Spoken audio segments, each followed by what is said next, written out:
When you think about it, when we're out in the field, sometimes we're competitors.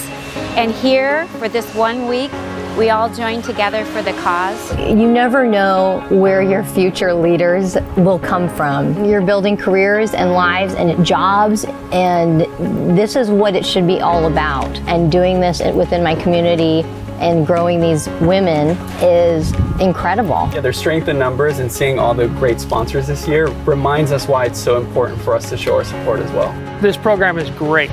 It helps out the young kids, it gets women involved in construction, and it's just a great program.